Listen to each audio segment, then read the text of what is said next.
to another episode of A San Francisco Conservative, the new podcast series featuring yours truly, Tom Martin. I'm a longtime journalist, having produced stories for CBS News, ABC News, CNN, many other outlets, and now having the pleasure of collaborating on this podcast series with the gifted author, excellent author, David Parker, who joins us from San Francisco. David is the author of two excellent books, Income and Wealth and A San Francisco Conservative. And again, welcome, David. How are you? I'm fine. Thanks for inviting me. Of course. So I love our conversations. I think our audience does as well. So we want to hear from you out there in the audience. So send us your comments. It's great. One of the things I love about collaborating with you, David, is that I get, I'm one of the first few people to get to read your essays that are always so well researched and thoughtful, so often bringing up a chapter of history that maybe I wasn't that familiar with. Being a journalist for so many years, I get caught up in the events of the day, but I kind of lose that historical context. And I love that quality in your books and in your essays. And you recently shared a copy of a letter to the editor that you wrote recently to the Financial Times. And as I didn't read the original article that you were commenting on, but it brought up, I think, a really interesting topic that I'd love to discuss today. And that is that the tech world, there's so much focus on tech, and you're right there in Silicon Valley, of course. But you say they lose sight of some important things that they really need to think about. And as a result, kind of their future may not be as bright as it might otherwise be if they really focused on that. What do these tech companies need to focus on? Well, my writings are examples from history. I'm saying that there are timeless laws of money going back to Babylon, and they're the same laws today. And the tech companies think they have a new model, and it's not sustainable. Their model is just real fast growth, and don't worry about making any money. Just get your product out there and sell and sell and sell, because and then worry about producing them, in fact, later. And that's not sustainable. There's no, in the history of business, that's never been the case. And when you break rules, and that are you go under. All the top 100 companies in 1961 on the Dow Jones Industrial Average, 3 are there today. Amazing. 3. In 2008, I wrote an essay on the financial crisis, and they were talking about bailing out General Motors. General Motors is not on the Dow Jones Industrial Average anymore. Wow. They were being bailed out because they were through. And even all American motor companies are being bailed out because they're thinking about short-term profit. They used to make cars break down. There's a word for that. So you have to repair planned obsolescence. Planned obsolescence. That's not a model for success. And when the Japanese cars came, I remember in the 70s, so our cars don't break down. And then the German cars started saying that our cars don't break down. You can drive American car 50, you can drive it any of these Japanese and German cars 200,000 miles. They're never in the shop. Very persuasive sales pitch. I think I've owned Hondas. We have Acuras right now, and so on. And so we bring it in for some tune-up. Generally, they work very, very well. And I see their advertising placards and whatever talking about 150,000 miles on the car. It's like it's hard to argue with that. Yeah, ISIS won't drive anything but a Toyota truck. Well, they can't have them breaking down in the middle of the desert. Good point. So, well, I have a follow-up question for you there about again that haste to make money. I have another friend in San Francisco. He's a very different individual, my friend Henry, and he came as a little child with his parents from China, got caught up in kind of the wrong side of the tracks and so on. But now he's started some businesses, small chain of boxing gyms and whatnot. And he's always complaining to me about Silicon Valley. You probably have a better insight, perhaps, than my friend Henry. I don't know. But he says it's like the good old boys club or the good young boys club, fraternity brothers. What's your burn rate? I need, hundreds of thousands of dollars. There have been stories in the news recently like that. Is it Elizabeth Holmes with that blood test company? And it just seems like the flow of money is so fast and so big that I'm just wondering, do you think it's a generational thing that a lot of the young, here I can speak, I guess I'm old, middle-aged or senior middle-aged by this point, but that they don't follow those timeless laws of the economy.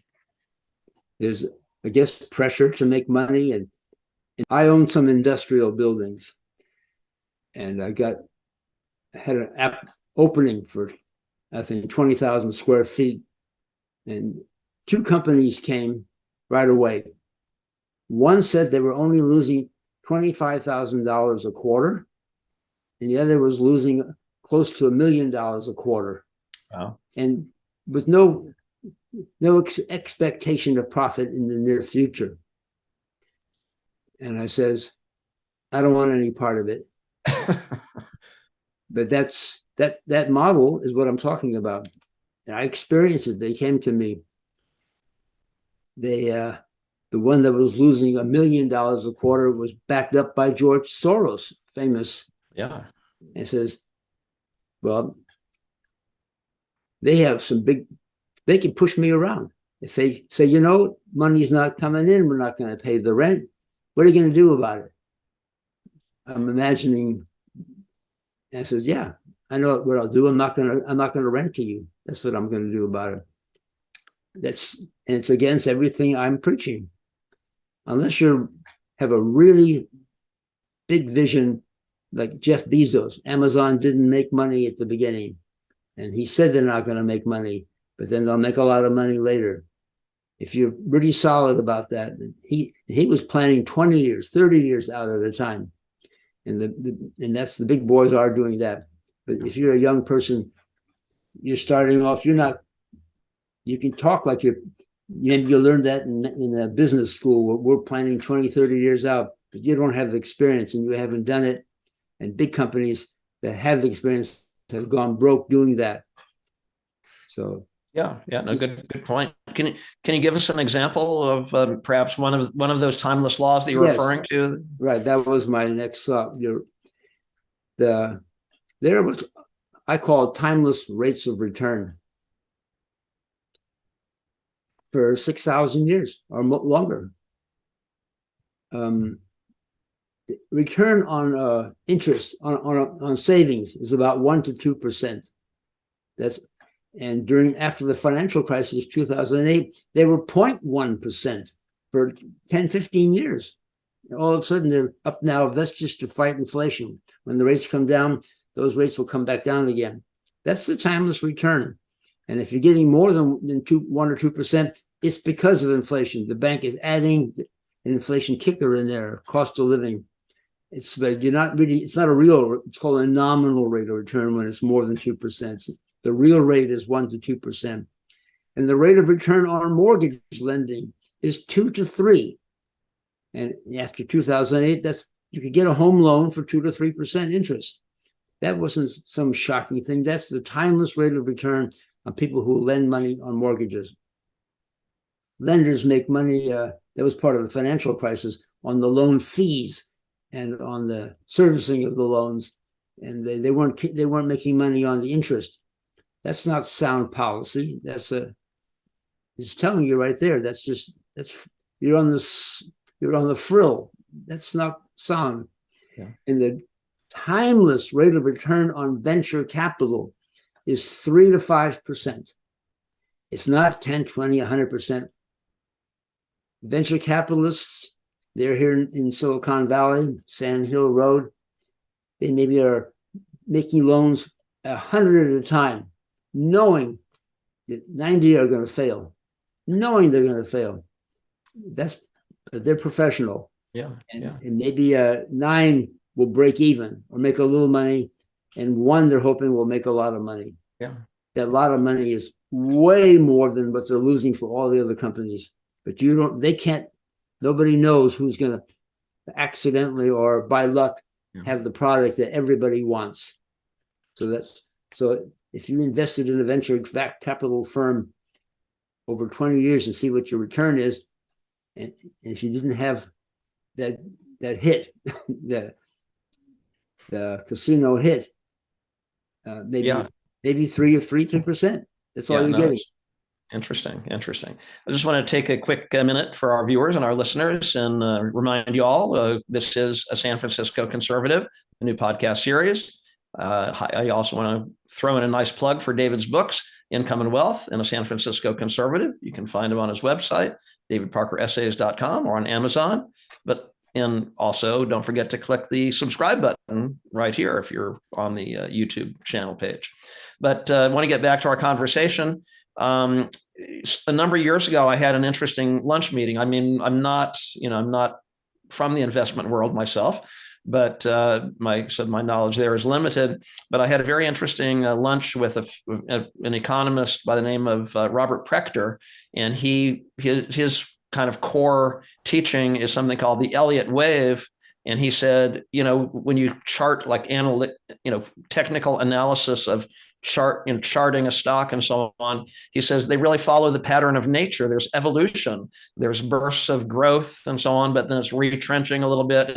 But there's patterns, and especially if you take the 10,000 foot or 10,000 mile view, you can really see those patterns and cycles and so on. And I know in many of our conversations, you said that you have witnessed many cycles. So when there's so many people, some of my journalist friends running through the street saying the recession is coming, you say, great, you're looking at some deals right now, as I understand it. Well, you can't invest based on looking at charts. Oh, the chart, it's about time for that stock to go up. If you think like that, you can almost, if I were to bet, I would bet against that person. That stock is probably going to go down. Yeah, good point. If an economist says the economy is going in recession, if all economists agree like they do today, you can bet that's not going to happen. No economist predicted any of the recessions in the past. 2008, 2000, .com, 1990 S&L scandal. They predicted nothing. They don't know. And you can't know. You have to have a feeling for it. Or not even think in those terms is what I'm saying. The market is either going up or it's going down or it's holding steady. But professional investors are thinking 10, 20 years at a time. Any firm that says our company has had a 20% return for the last 3 years, then you say, well, what has been your return over the last 20 years? And it's going to be the return of all stocks historically. It's about 5 to 6%. It's in the venture capital realm that I'm talking about. That's the timeless return on stocks, 5 to 6%. Yeah. Again, I must admit, I'm not an expert on this, but again, I've heard a couple of friends talking about Warren Buffett, the older, longtime success story in the world of investing. And they said one of his keys is patience and investing in very solid companies. Many of them are probably not in the Dow Jones average anymore either, actually. But he just said that, year after year, decade after decade, he just remained patient. But then if you were to chart that, they really zoom right up. I don't know, what we might learn from that. He invests in companies and ideas he knows about, and he has not invested unless recently in any of the high tech or any of the Silicon Valley stocks. That's not part of my life. I have no intuition for that. I refuse to invest in that. Professional investment is looking for what's called a value-added project. If you're investing in somebody else's stock, you're just hoping for a return. You're hoping the stock goes up. But if you invest in a project of some kind of development, and you do it, you create a product, or you create a company, or you create a real estate development. That's 20 years at a time. That's where money is made. Warren Buffett does that. Companies that are gonna keep rising, and also he likes companies that have a high profit margin. Hmm. The soft drink companies like Coca-Cola have a high markup. So that's part of his. That's a timeless thing for him. Yeah, yeah, yeah. He has real rules that he follows that are correct. Makes sense. Makes sense. And earlier, at the beginning of this conversation, you were talking about the haste, perhaps the haste of the younger generation that's really driving, tech forward here, but maybe being, not being conscious of those timeless laws and so on. And that certainly brings to mind for me cryptocurrency. I have not invested in cryptocurrency. I heard an interview with Richard Branson a couple of years back when crypto was really taking off. It was like a very trendy concept. And like you just said, with Warren Buffett and so on, I'm not investing in something I don't really understand. Recently in the news, we've seen like a multi-billion-dollar collapse of a young CEO just taking money in, people sort of focusing on haste, I think. Do you have any sense of that world of cryptocurrency? No, but what Branson said is what I said from day one. And I don't understand it. And two, there's no historical basis for it. And that's the big thing. That's why that fast growth and sell as much as possible and market and market and market. It's not a historical basis for investing. Good point. Good. I'm sure there are many people who wish they probably heard this episode last year, actually. I mean, the cryptocurrency, everybody I'm talking to was buying crypto. I said, I have no feeling for it. There's no historical basis for it. I'm out. I don't even want to know what it is. Yeah, yeah. No, I think if I were a drug dealer, maybe I would. It works. But that's in and out real fast. Right. You're a wise man. I knew that. I think we're out of time for today's conversation. I learned a lot as always, and especially those of you, considering investments and thinking about how to build a new startup venture, perhaps on a solid foundation. I bet you learned a lot in this conversation as well. So thank you for your time, David. And any closing words you'd like to share with our audience? Well, this conversation was how all my writings are. I give historical examples for the same issues. If you read the Greeks, they're talking about the same thing. If you're reading the 5th century Athens, if you're reading 1st century Rome, those are these two high moments. They talk like us. The issues are the same. It's incredible. So I bring those, and then I'm in business, and I'm not in academia. Even though I'm writing in a scholarly and well-researched way, I talk like a person in business. So it rings, and I would like to think my arguments are more compelling because my thumb is on the pulse of the economy. Absolutely. No, I love that quality to both your books, Income and Wealth and A San Francisco Conservative. And again, I'll remind our audience, be sure to pick those books up. You can purchase copies through David's website, davidparkeressays.com, or through Amazon. And again, please click the subscribe button here on our YouTube page. If you're not currently on the YouTube channel page, go to A San Francisco Conservative, the podcast. You'll find the subscribe button there so you won't miss an episode. And let us hear from you. We'd love to bring your comments and thoughts into the conversation too. So thanks, David. Great to see you. Thank you, Tom. Nice interview. Thank you, sir.